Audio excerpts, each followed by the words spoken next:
Olá, olá, prezados alunos e alunas, sejam muito bem-vindos e bem-vindas aqui a esse vídeo especial no meu canal. A gente vai resolver aí as questões de penal e processo penal da prova realizada ontem, domingo, dia 26, aliás, dia 25 de fevereiro de 2024. A prova é da Procuradoria do Estado do Rio Grande do Norte, uma prova estadual, porém de advocacia pública, o que poderia indicar fora de qualquer órbita de previsão ou de estilo de questionamento para outras carreiras jurídicas. Isso de fato já foi uma realidade, mas como eu venho alertando, o seu examinador tem subido bastante a régua da parte criminal em provas de advocacia pública e essa, ao contrário das carreiras da AGU, trouxe uma quantidade bastante significativa de questões criminais, tratando de direito penal, sobretudo leis penais especiais e, fundamental e essencialmente, prova questões de processo penal, e eu reputo interessante a gente revisar aqui e explicar. Afinal, pelo menos 3 questões me pareceram de um nível bastante interessante e que vão permitir a gente fazer alguns apontamentos, destacadamente para aqueles que estão em reta final de preparação para a prova do próximo domingo, dia 3 de março, a prova de delegado da Polícia Civil do meu estado, do estado de Pernambuco, que também será organizada pelo SESP-Sebrasp, e não me surpreenderia se houvesse a repetição de algum dos temas ora tratado nessa prova do Rio Grande do Norte, mas acima de tudo, vale aqui conferir para a gente se familiarizar um pouquinho sobre o estilo de questionamento dessa banca, que não vai ser muito diverso aqui do que a gente encontrou na prova da PGR Rio Grande do Norte, com a pontual diferença que a quantidade de questões será maior e o nível de exigência no que tange ao aspecto jurisprudencial também tende a ser mais exigido, beleza? Tranquilo? Antes de a gente aprofundar e tratar especificamente dos temas, além de pedir o joinha, pedir para você se inscrever aqui no canal, quero fazer 2 convites. Na próxima quarta-feira, dia 28 de fevereiro, daqui a 2 dias, eu estou gravando aqui no dia 26, na segunda, então tem terça e quarta, aqui nesse mesmo canal, ao vivaço, a partir das 20h30, a gente vai fazer um aquecimento, revisão de véspera 100% gratuito, como só ia acontecer. Todas as quartas a gente tem aula ao vivo e o foco primário vão ser algumas apostas destacadas na parte de direito penal, processo penal e leis penais especiais, tratando aqui durante 1h30 de temas que são minhas apostas. E já destaco que no outro dia, no dia 29 de fevereiro, vejam só, a gente tem a nossa oficial revisão de véspera. Quem tiver interesse aí, são vários materiais, brindes, inclusive, a gente está disponibilizando aqueles que se inscreverem nessa semana um simulado de leis estaduais para conciliar e garantir alguns pontos na prova de domingo, então vai ser bem bacana, mais de 3 horas de muito conteúdo. O conteúdo ficará disponível a partir da sexta-feira, mas quem, claro, quiser trocar ideia, tirar dúvidas ao vivo, será muito bem-vindo na quinta-feira a partir das 20 horas, beleza? Vou deixar o link aqui na descrição do vídeo, garante sua vaga, o preço tá promocional, tá naquele gostinho do freguês, mas garanto aos senhores e às senhoras que valerá a pena. Feito toda essa introdução, sem mais delongas, vamos embora tratar aqui. Eu não consegui transcrever, digitalizar, somente recebi o arquivo digitalizado, mas acho que colocando na tela todos nós conseguiremos ler, beleza? Olha aí a primeira questão na minha prova aqui, a questão de número 60. Ela vai dizer o seguinte: Carlos deixou de promover o pagamento de imposto estadual durante os meses de fevereiro a dezembro de 2018. O órgão fazendário competente apurou a dívida em relação a todos os meses em um único procedimento administrativo, inscrevendo o crédito em dívida ativa. considerando a situação hipotética apresentada e o atual entendimento jurisprudencial do STJ acerca dos princípios penais, assinale a opção correta. Então, destaco aqui que, como a gente tem alertado, o SESP-SEBRASP, ele sempre varia o recorte da abordagem. Quando ele trata aqui já restaurando ou indicando, referenciando a orientação jurisprudencial, a gente vai precisar demonstrar a atualização. O outro ponto que eu quero destacar para os senhores é que, muitas vezes, o nosso examinador vai fazer referência à orientação jurisprudencial dos tribunais superiores, referir-se à jurisprudência generalizada, mas também poderá fazer o recorte direcionado, STJ ou STF. Aqui ele recorta especificamente o STJ, então ele vai exigir não conhecimentos do Supremo, mas do Superior Tribunal de Justiça, beleza? Tranquilo? A gente sabe que para a jurisprudência do STJ é possível reconhecimento da atipicidade material em relação à insignificância no que tange aos crimes tributários materiais. Sim, a resposta é positiva. Qual é o parâmetro? Atualmente, no âmbito federal, o parâmetro é de R$20 mil. Até R$20 mil no que tange ao dano ao erário público, o parâmetro será de reconhecimento da atipicidade material. Cuidado, por quê? Porque é possível, e aqui eu fiz o alerta para os meus alunos numa revisão de véspera relativa a essa prova específica, de que a gente vai ter que ter a maturidade e o estudo aí da legislação específica, notadamente numa prova de procuradoria. Porque o parâmetro de R$20 mil é fixado no STJ a partir da baliza da Portaria 75 de 2012 do Ministério da Fazenda, ou seja, do Poder Executivo Federal. Se, entretanto, nós tivermos uma diretriz diversa para o não ajuizamento de execução fiscal no âmbito municipal ou estadual, menor em valor, menor do que esses de R$20 mil, então a baliza da insignificância será esse valor fixado no município ou no estado relativo ao tributo em questão. Eu confesso que não aprofundei, não estudei a legislação do estado do Rio Grande do Norte, mas em caso de silêncio, e boa parte dos estados reproduzem aí a norma federal, ou em caso de silêncio, aplicar-se-á esse parâmetro. Então, não sei se é o caso de silêncio ou de reprodução, mas no Rio Grande do Norte nós vamos especular ou vamos espelhar o parâmetro aqui também de R$20 mil. Então vamos lá para as alternativas, para as assertivas. Assertiva A. Não incide o princípio da insignificância no caso apresentado, pois a atipicidade material da conduta nos crimes tributários, em razão do valor da dívida, só é admitida na hipótese de impostos federais. A gente acabou de dizer, isso é absolutamente equivocado, tanto imposto federal, estadual ou municipal, beleza? Vamos lá. B. Apesar da reiteração da conduta por vários meses, lembra, aqui foi de fevereiro a dezembro de 2018, não é verdade? Admite-se a incidência da insignificância ao caso desde que apurado da dívida seja de no máximo R$10 mil. Aqui poderia estar certo, repito, se a baliza de não ajuizamento da execução fiscal no estado do Rio Grande do Norte fosse de R$10 mil. Mas, pelo que me foi passado por alguns colegas que lá atuam, lá também é de R$20 mil. Por isso, essa assertiva está incorreta, beleza? Tranquilo? Tem aí uma consideração sobre a reiteração delitiva, mas eu falo daqui a pouquinho sobre ela. Vai para a tela.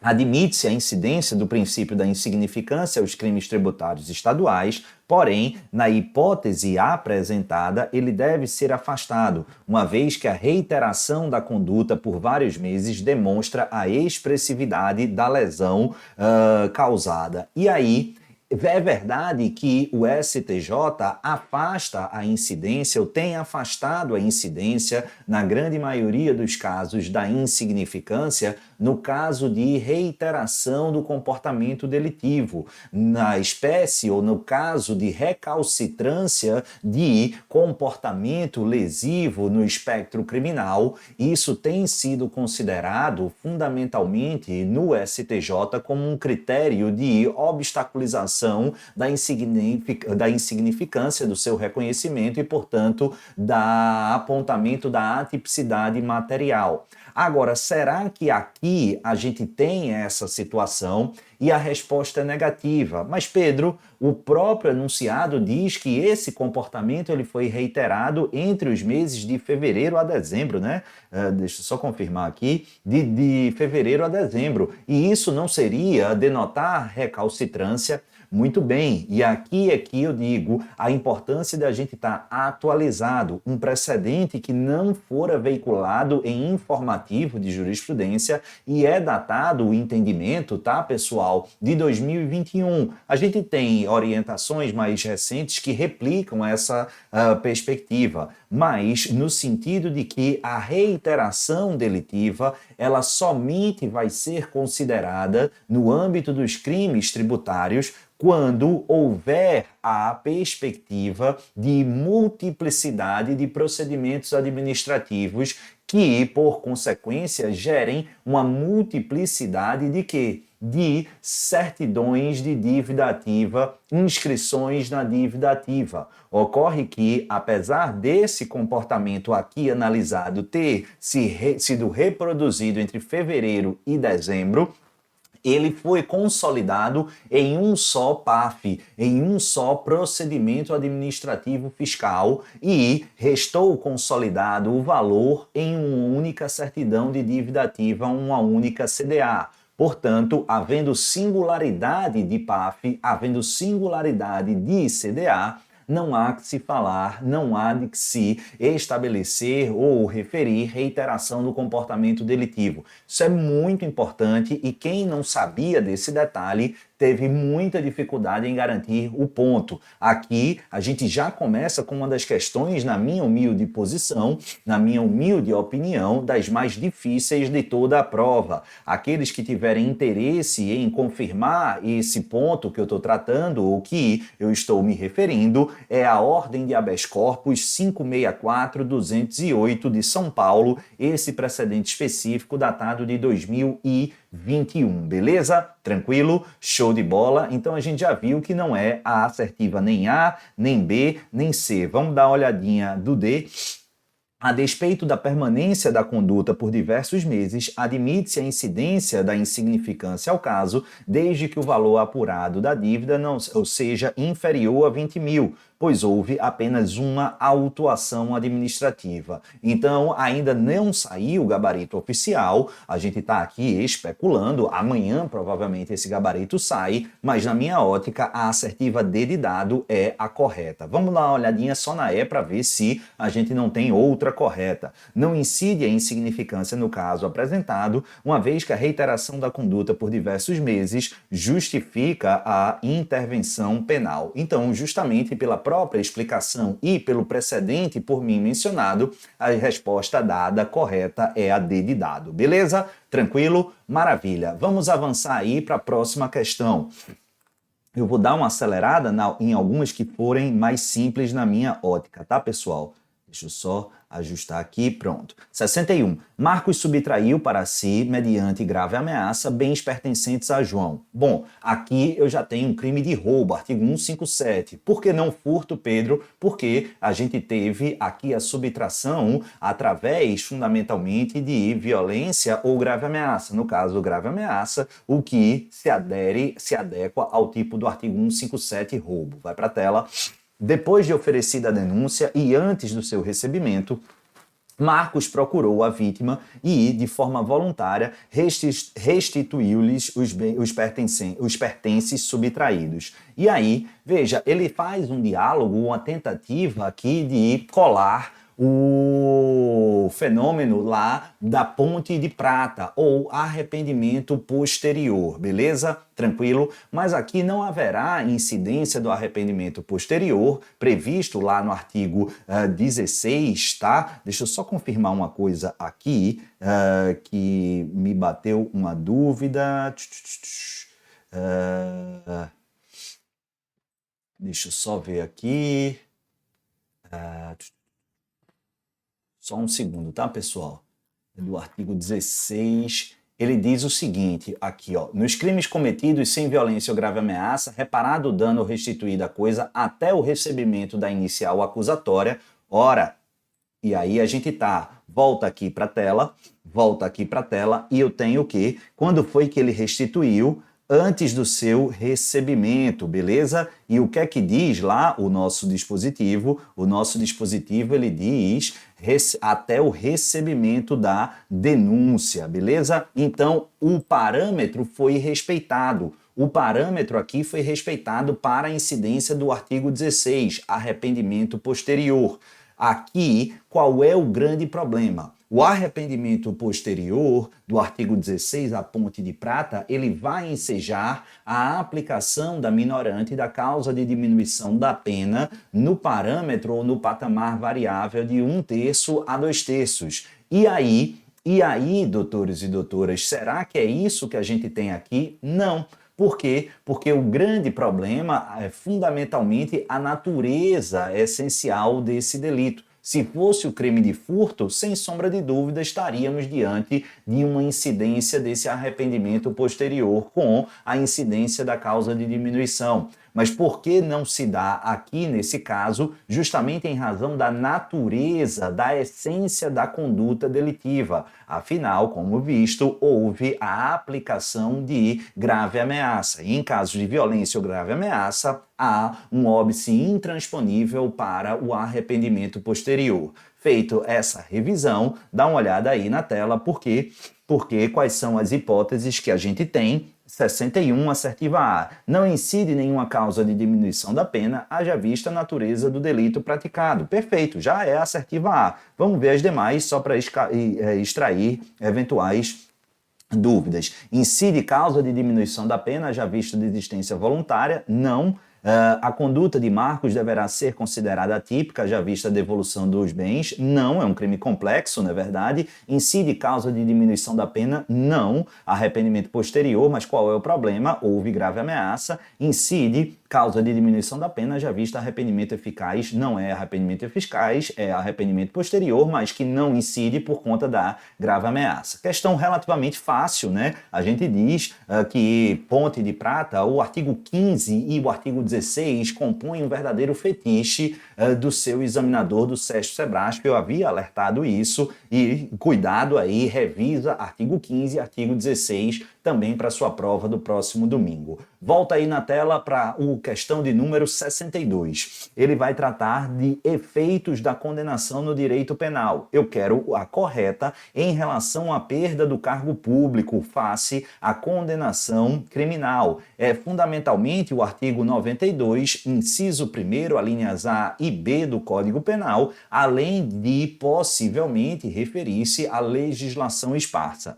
Então vamos dar uma olhadinha aí. Assertiva A é efeito automático da condenação e a mudança de cargo já não é efeito automático da condenação. O próprio artigo 92 diz que não é efeito automático, ele precisa ser expressado e fundamentado casuisticamente no bojo da sentença, além de aderir às hipóteses legais, às circunstâncias abstratamente previstas pelo legislador, o juiz precisa fundamentar, motivar a razão pela qual entende ser pertinente essa perda do cargo público. Então eu já sei que não é automático. Pedro, não há exceção? Há exceção quando estivermos diante de leis pontualmente específicas, como é o caso, por exemplo, da Lei 9455 de 97, a Lei de Tortura, e também da Lei 12.850 de 2013, a Lei de Organização Criminosa. Em outras situações, ou do ponto de vista amplo, genérico, aí aplica-se o Código Penal e, nessas circunstâncias, o efeito não é automático. Então, onde tiver efeito automático, não se tratando de leis penais especiais pontualmente que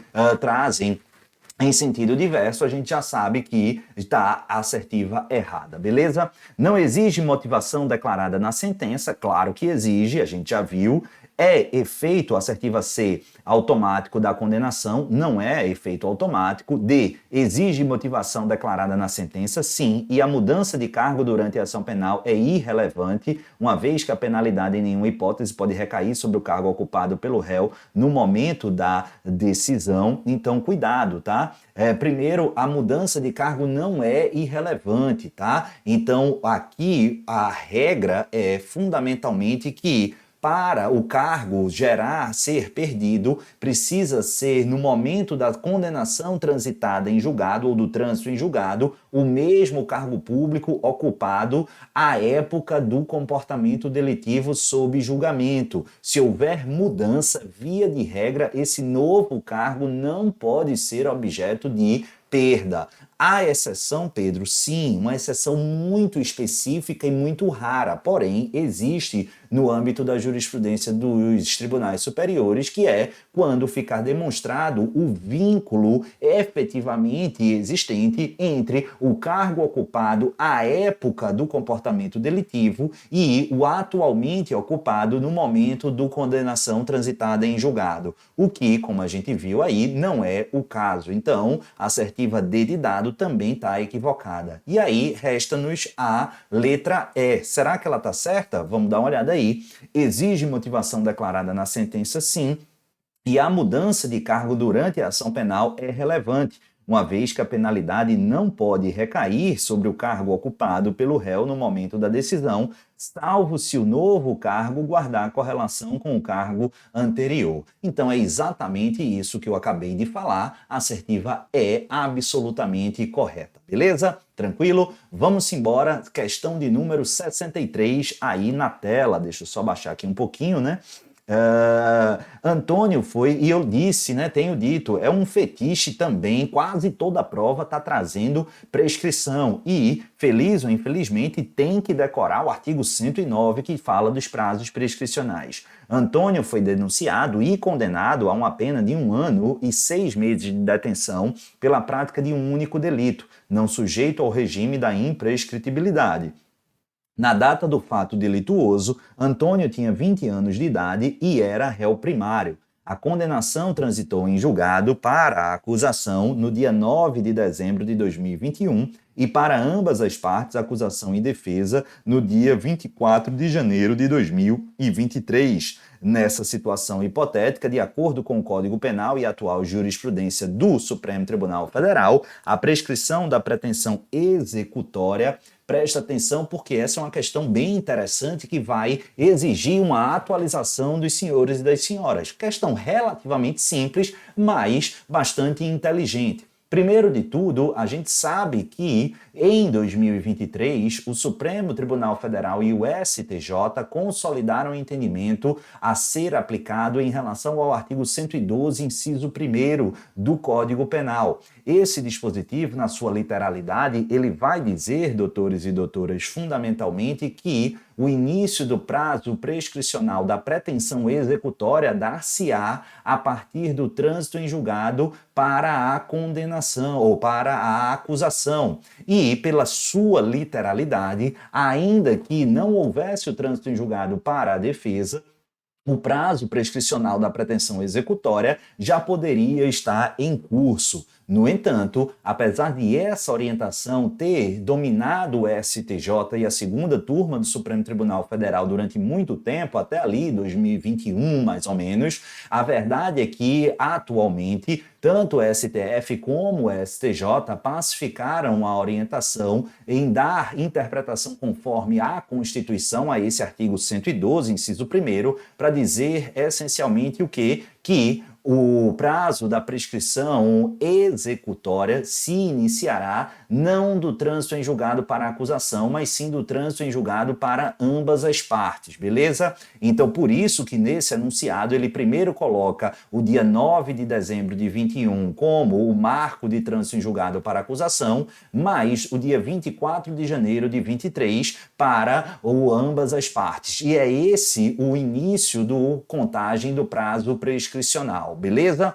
da pretensão executória. Maravilha. Agora, outro aspecto. Qual é o quantum da pena fixada? A gente viu lá na questão que é de 1 ano e 6 meses de detenção. Isso implica a incidência, doutores e doutoras, do parâmetro lá do artigo 109, inciso 5º. Quando a pena for nesse patamar, a prazo prescricional vai ser de 4 anos, beleza? Tranquilo? Então lembra, quando a pena não for, quando ela for inferior a 1 ano, o prazo é de 3 anos. Quando acima disso e não suplantar 2 anos, aí eu vou aplicar o inciso 5º, que indica prazo prescricional de 4 anos. Mas cuidado, lembra do artigo 115 do Código Penal, e aqui o pulo do gato, se ao tempo da ação ou omissão o agente for menor de 20 anos, ou se ao tempo da condenação ele for maior de 70 anos, o prazo prescricional correrá pela metade. E quando a gente vê, aí não é João das Couves, mas é Antônio, ele tinha 20 anos quando praticou esse ato. Ora, o prazo prescricional do artigo 109, inciso 5º do Código Penal é de 4 anos. Só que, ao aplicar o parâmetro do 115, eu vou contar pela metade. Então, restarão 2 anos de prescrição da pretensão executória.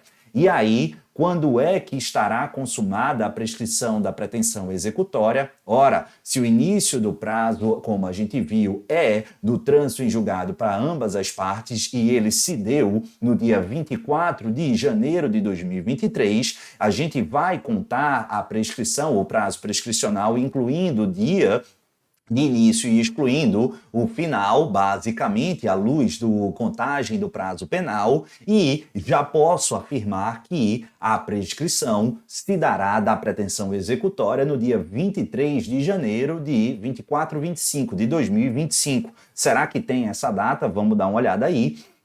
Consumou-se em 8 de dezembro, não. 8 de dezembro, não. 23/1 de 27, não. Aqui é para pegar o malandro, para quem botasse e pensasse corretamente, mas esquecesse lá do artigo 115, de contar pela metade. Não é essa C de casa, será consumada no dia 23 de janeiro de 2025, é essa a correta, e não no dia 23/4, absolutamente incorreta. D de dado é o gabarito da questão número 63, beleza? Tranquilo? Maravilha? Show de bola. Vamos avançar aí, aqui eu vou ter que subir, eu não copiei, então a gente tá pegando aqui, e não fui eu que fiz essas marcações, né? Mas vamos adiantar. Vamos aí na tela. Basicamente, Marcos e 3 comparsas sequestraram uma pessoa de 55 anos de idade com a finalidade de obterem vantagem como condição ou preço do resgate. Após 3 dias do cometimento do crime, Marcos se arrependeu e indicou a violação do cativeiro à polícia, permitindo que a vítima fosse libertada com vida. Considerando o crime praticado na situação hipotética apresentada, assinale a opção correta. Então, o pessoal que assistiu a minha aula aqui no canal, não é verdade, da quarta-feira passada, essa questão foi um tchuk-tchuk, extorsão mediante sequestro, artigo 159, foi tudo que a gente trabalhou na quarta-feira passada. Quem assistiu e fez a prova no dia de ontem foi matar para roubar, foi um melzinho na chupeta. Vamos dar uma olhada aí. Assertiva A. Deixa eu só ajustar aqui. Eventual lesão corporal de natureza leve causada à vítima seria um fato que qualificaria o crime. Não, né? A gente já viu que a qualificadora é a lesão corporal grave ou a produção ou resultado morte. Então, já não é essa, eu quero a correta. B de bola. A adequação típica da conduta independe do prazo de duração do sequestro. Muita gente marcou isso e tá errado, né, doutores e doutoras? Lembra o que a gente falou na semana passada? Cuidado, por quê? Porque esse sequestro, ele é por tempo razoável, mas ele não precisa ser superior a 24 horas. Ao contrário, se o sequestro durar mais do que 24 horas, a conduta passa a ser qualificada, extorsão mediante sequestro qualificada, beleza? Então, aqui não independe a adequação típica do prazo. Eu tenho o prazo menos de 24 horas, encaixo aqui na modalidade simples de extorsão mediante sequestro. Ao passo que, havendo ultrapassar esse prazo de 24 horas, eu já tenho uma outra tipificação aderindo-se à qualificadora, beleza? Show de bola? Vai aí na tela. C. Então tá errada também. Muita gente marcou essa, né? Eventual deficiência da vítima seria um fator que qualificaria o crime. Bom, isso aqui também poderia conduzir a uma resposta, mas para os desavisados. O fato da vítima ser deficiente na estatura da literalidade do artigo 159 não gera qualificadora, beleza? Tranquilo? Agora, D de dado, cuidado aqui porque a D de dado fala, a idade da vítima, no caso, não é fator que qualifica o crime. Presta atenção, se a vítima for menor do que 18 anos ou vítima idosa, o crime será qualificado. Ah, Pedro, mas aqui então tá errado, porque diz que a idade da vítima, no caso, não é fator que qualifica o crime. E aí, se eu não tivesse esse no caso, essa assertiva, sem sombra de dúvida, está errada. Por quê? Porque a idade da vítima pode sim qualificar o crime, mas nesse caso realmente não qualifica. Por quê? Porque, olha aí na tela, a idade da vítima é de 55 anos. 55 anos, óbvio, nem é menor de 18, nem é idoso. Então, a assertiva D de dado está certa. Vamos ver a B ou a E. Marcos não tem direito à redução da pena pela colaboração efetiva com a polícia, pois ela foi feita após 24 horas do cometimento do crime. Aqui não há essa restrição. Aliás, é a hipótese, acho que é no parágrafo 4º do artigo 159, né? Acho que é o 4º, a previsão aí de colaboração premiada ou delação premiada no âmbito da extorsão mediante sequestro, que prevê como sanção premial, fundamentalmente, de maneira expressa, justamente a redução da pena, a causa de diminuição da pena, beleza? Maravilha? Então, essa questão aí, 64, resposta ao gabarito, D de dado, pelo menos na minha ótica, né? Vamos ver amanhã se o SESP concorda ou não comigo. Estamos indo aí para a questão número 65. Maria foi condenada a uma pena de 5 anos de detenção pela prática do crime culposo e Joana foi condenada a pena de reclusão de 3 anos em razão da prática de crime doloso, tendo sido sua pena agravada pela reincidência. Eita, Joana véia de guerra. Os crimes praticados não envolveram violência ou grave ameaça à pessoa e, em relação a Maria e Joana, todas as circunstâncias judiciais foram consideradas favoráveis nas sentenças.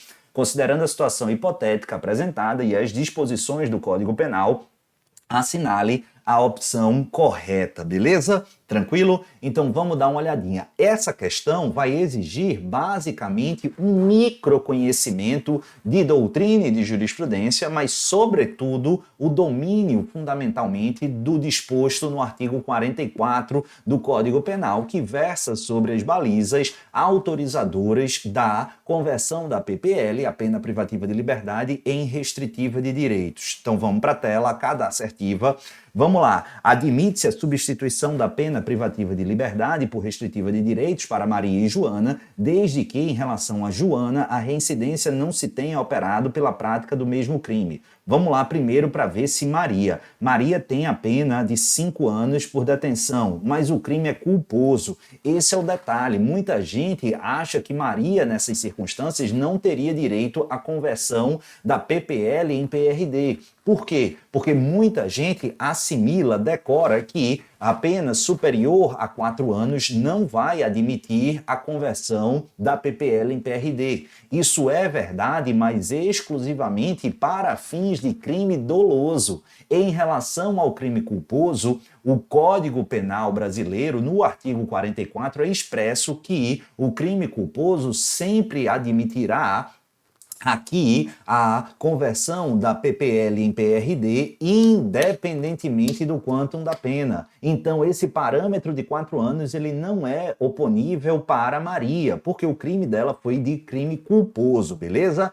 Tranquilo? Então, para Maria eu não tenho maiores dúvidas. Então, ela pode sim. Agora, e em relação a Joana? Por quê? Porque outro paradigma do artigo 44 é que o reincidente em crime crime doloso, ele não faz jus aqui à conversão da PPL em PRD. Isso é fato. Porém, nos casos em que o juiz entenda que essa medida é socialmente relevante, ou melhor, é socialmente pertinente ao caso, e a reprovabilidade e as circunstâncias não sejam desfavoráveis ao agente, é possível, mesmo sendo reincidente em crime doloso, haver a conversão da PPL em restritiva de direitos. Será que é o caso a ser observado em face de Joana? E a resposta é sim. Mas, Pedro, eu vou inventar que ela é socialmente adequada, tal medida? Não. A gente vai inferir daquela parte em que as circunstâncias judiciais foram consideradas favoráveis. O que são as circunstâncias judiciais? Você lembra que na dosimetria da pena privativa de liberdade, o sistema trifásico, a primeira fase é a fixação da pena base. E ele vai levar em conta os 8 vetores, ou seja, as 8 circunstâncias judiciais elencadas no artigo 59. E a informação é que todas essas circunstâncias elas foram favoráveis, ou seja, elas pegaram ambas a pena mínima no espectro da fixação da pena base. Então, elas têm um parâmetro socialmente recomendável. Dito isso, qual é o óbice? O óbice é a reincidência via de regra, mas por expressa previsão do legislador, quando o juiz entender ser socialmente recomendável, ele pode sim converter a PPL em PRD do reincidente, desde que não seja reincidente específico. Se for reincidente específico, leia-se o comportamento reiterado, o mesmo crime em questão, aí a própria lei é expressa em refutar de forma integral e absoluta a conversão da PPL em restritiva de direitos. Mas é o caso? Não. Porque, olha o que a assertiva A diz em relação a Joana, a reincidência não se tenha operado pela prática do mesmo crime. Então, aqui, pela minha análise, a assertiva A está correta. Vamos ver as demais. Admite-se a substituição da pena privativa de liberdade por restritiva de direitos para Joana, ainda que ela seja reincidente na prática do mesmo crime. Aí não, né? É justamente o óbice expresso do legislador lá no artigo 44. C de casa, admite-se a substituição da pena privativa de liberdade por restritiva de direitos para Maria, sendo vedada a substituição para Joana em razão da reincidência. Não, a reincidência só seria óbice intransponível, vedatório, se fosse reincidente específica, que não é o caso. É vedada a substituição da pena privativa de liberdade por restritiva de direitos para Joana em razão da prática de crime doloso. Claro que não, crime doloso não impede, só se fosse acima de 4 anos. É vedada a substituição da PPL por restritiva de direitos para Maria em razão da quantidade da pena aplicada. Muita gente marcou essa errado, né? Por quê? Porque se fosse Maria incorrendo em crime doloso, perfeito, acima de 4 anos. Mas era crime culposo, não nos interessa aqui o quantum da pena. Beleza? Então, confirmado, a assertiva A é a correta de acordo com o meu gabarito. Artigo 66, em relação aos crimes contra a administração pública, assinale a correta opção à luz da jurisprudência dos tribunais superiores. Aqui eu vou exigir de vocês, o seu examinador, tanto STF como STJ, beleza? Cadê? Funcionário público que exige tributo indevido comete delito de excesso de exação. Não. Excesso de exação é de tributo devido, mas em excesso. Então já está errado. B. Não é admitida a aplicação da insignificância no caso de contrabando de cigarros. Errado, né? O STJ, inclusive, aprovou em 2023 uma tese em recurso repetitivo justamente admitindo aqui a incidência da insignificância em relação ao contrabando específico de cigarros. Comete o crime de peculato o servidor que recebe remuneração pelo cargo que ocupa sem que tenha executado como contraprestação serviço inerente ao cargo em razão do abandono de suas funções. Não, tá? Esse comportamento é imoral. Talvez incida aqui, na minha ótica, sim, mas precisa analisar e ver como professor a parte no que tange a improbidade, mas não tem aderência típica ao crime do 312, que prevê o peculato apropriação ou desvio, e no parágrafo 1º, o peculato impróprio, também chamado de peculato furto. Não estamos aqui diante de tal situação. É diferente, bem diferente daquela hipótese da rachadinha. Aqui, o camarada recebe os 10 mil reais, que lhe é de direito, lição de direitos, o cargo no qual foi nomeado, mas o grande problema é que ele recebe o dinheiro, mas não faz a contraprestação, não trabalha. Nesse caso, ele está com comportamento ímprobo na minha ótica, mas não se qualifica como peculato e sequer é considerado comportamento típico, beleza? Tranquilo? Isso é jurisprudência tranquila. E quem acompanha as nossas aulas, e aí até colocar um sorrisinho lembrando do professor Pedro. Vai aí para a tela, D de dado, a causa de aumento, eu já disse qual é a correta? Não, né? É a correta que ele quer, né? A tá errada, a B tá errada, a C tá errada. Meu Deus. A causa de aumento de pena prevista para os crimes contra a administração pública praticados por ocupantes de cargos em comissão não se aplica aos dirigentes de autarquias. É essa a resposta, tá? Aqui, outra peculiaridade muito frequente nas provas do CESP-SEBRASP. Por isso que quando a gente vai preparar o material para vocês, por exemplo, numa prova do SEBRASP, para Alagoas, para Pernambuco, eu sempre tomo cuidado, já estou dando o ouro aqui, de fazer uma peneira dos precedentes daquele estado, tanto no STJ como no Supremo Tribunal Federal, porque, não raro, uma das questões vai ter como gabarito um tema originário aí do respectivo estado. Já estou separando alguns para nossa aula de revisão de véspera de Pernambuco, aí estou fazendo essa garimpagem. Dá um trabalho, mas é muito bacana. E aqui, eu até anotei, meu Deus do céu, deixa eu ver, tá? É aqui, isso. O precedente no Supremo Tribunal Federal na segunda turma, anotei aqui 2019, precisa só confirmar, mas é exatamente isso no AO, Ação Ordinária 293 do Rio Grande do Norte, no Supremo Tribunal Federal, segunda turma, relatoria da ministra Carmen Lúcia, se não me falha a memória, terminei só anotando aqui rapidamente num papel, mas tá aí, fala exatamente isso. Eu vi que alguns alunos estavam questionando essa assertiva ou essa questão, sugestionando que ela poderia ser anulada. Confesso eu que, pelo menos en passant, olhando aqui, não vejo. Essa é a resposta que eu daria, o gabarito que eu daria. O próximo tópico aqui comete o crime de corrupção passivo médico do SUS que cobra do paciente pela utilização de máquina particular em procedimento custeado pelo SUS. Há um precedente exatamente aí do STJ afastando essa orientação. Beleza? Tranquilo? Então, pelo menos no que tange aqui a questão... Cadê? 66, a gente fica com a D de dado, beleza? Vamos lá, tá terminando. Meu Deus do céu, já tem 42 minutos, a gente fala.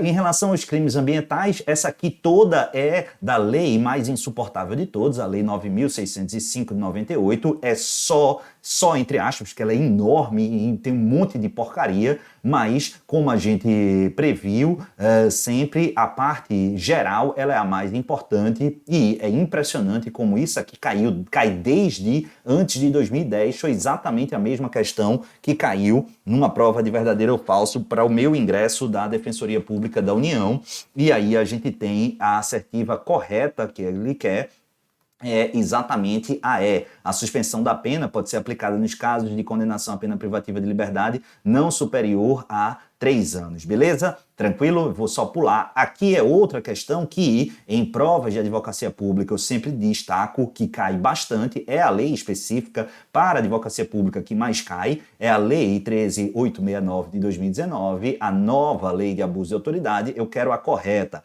Agente público sem vínculo estatutário com a administração pública não se sujeita ao regime dessa lei, sim, se sujeita. Não se admite o ajuizamento da ação penal privada nos casos de crime de abuso de autoridade, claro que sim. Quando? Pedro, mas é expressamente de ação penal pública incondicionada.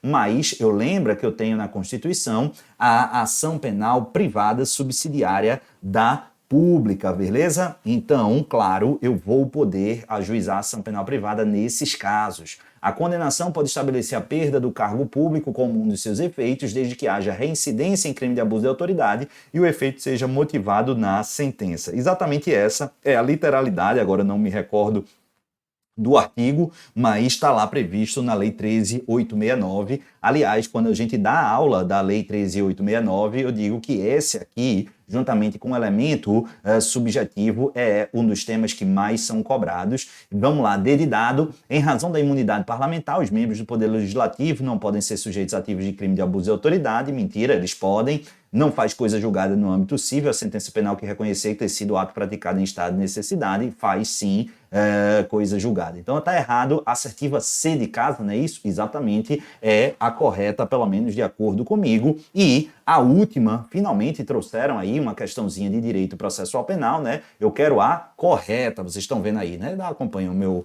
meu... Ah, eu acho que tá ruim, né, para vocês. Pronto, agora tá melhor. Única questão de processo penal, uma tristeza, né? Mas vamos lá. Assertiva A. Em razão da natureza inquisitória do procedimento investigatório criminal, o ofendido não poderá requerer aí realização de diligências durante o inquérito. Pode sim, agora o delegado ele pode ou não deferir, mas poder requerer pode sim, beleza? Depois de ordenado o arquivamento do inquérito pela autoridade judiciária por falta de base para a denúncia, a autoridade policial não poderá proceder a novas pesquisas se de outras provas tiver notícia. Claro que é justamente o contrário, né? Artigo 18, se houver notícia de novas provas, a gente vai ter que haver a restauração das investigações, que é o famoso desarquivamento do inquérito policial da investigação criminal, desde que o arquivamento não tenha sido preteritamente apto a formar coisa julgada material. E nesse caso, aqui, doutores e doutoras, já traz o fundamento falta de base para a denúncia, ou seja, a ausência de indícios de autoria e materialidade, isso não faz coisa julgada material, portanto, notícias de novas provas faz com que haja a retomada da investigação, artigo 18 do CPP, que é fundamentalmente o desarquivamento. Cuidado só para não confundir o artigo 18, que é o desarquivamento a partir de notícia de novas provas, com o caso de denúncia após esse arquivamento. Aí eu vou aplicar a súmula 524 do Supremo Tribunal Federal, que vai exigir aí o surgimento de novas provas. Cuidado para não confundir as duas, mas está exatamente, está correto, ou depois de ordenado, falta de interesse, a autoridade não poderá. Está errado, né? A está errada, B está errada. Eu quero A correta, não é isso? Opção correta. Então, beleza.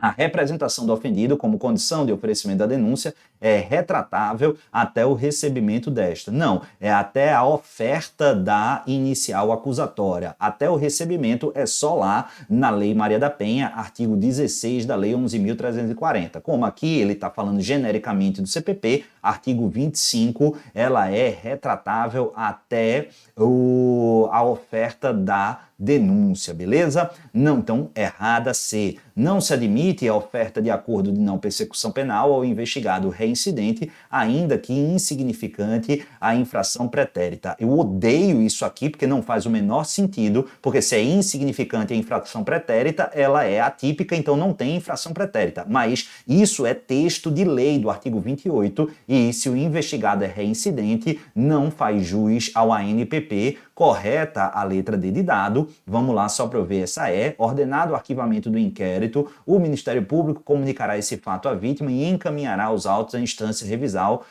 revisão ministerial para homologação, beleza? Isso tá o quê? Muita gente se atrapalha. Quando vai ler o artigo 28 com redação dada pela Lei 13.964/2019, vai entender isso como correto, mas presta atenção, a gente tem uma aula e eu fiz questão de deixá-la na íntegra aqui para os senhores e para as senhoras. Fiz um documento integral e disponibilizei já há algum tempo lá no meu grupo de Telegram, tratando de todas as particularidades do julgamento do juiz de garantias pelo Supremo Tribunal Federal. Tem um vídeo específico falando só e somente só aqui do artigo 28 do procedimento de arquivamento. Tem o que? Acho que foi em setembro de 2019. 2023. O julgamento foi concluído no dia 23 ou 24 de agosto e justamente em setembro já tinha disponibilizado toda uma aula sobre o juiz de garantias e um vídeo logo em seguida, 1 ou 2 dias depois, que está aí disponível sobre o arquivamento. E aí a interpretação conforme dada pelo Supremo Tribunal Federal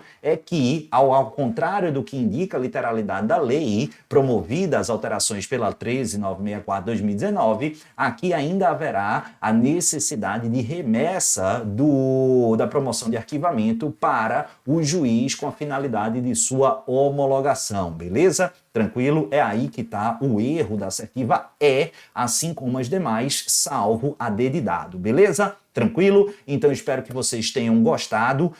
Faço de novo o convite, quarta-feira, 100% gratuito, mas ainda aqueles que queiram antecipar várias questões de prova, garanto que vai ser muito bacana o nosso encontro de quinta-feira. Aí eu vou deixar o link aqui embaixo, revisão de véspera Delta PE, e aí vai ser bem bacana, tem vários outros dicas, eu vou fazer algumas apostas da segunda fase, vai ser bem bacana, vale, compensa. Se você quiser assistir novamente, quantas vezes quiser, no outro dia vai poder. Se você não puder acompanhar ao vivo, mas quiser assistir na sexta uma parte, no sábado outra parte, também vai poder. A gente não consegue disponibilizar no mesmo momento, mas na sexta-feira, ali entre 9 e 10 horas da manhã, certamente a íntegra da live já vai estar totalmente disponível para vocês, beleza? Bacana? Agora, 40, 50 minutos só corrigindo essa prova, trazendo em minúcias, em detalhes, acho que eu pelo menos mereço um joinha. Claro, mereço também a sua inscrição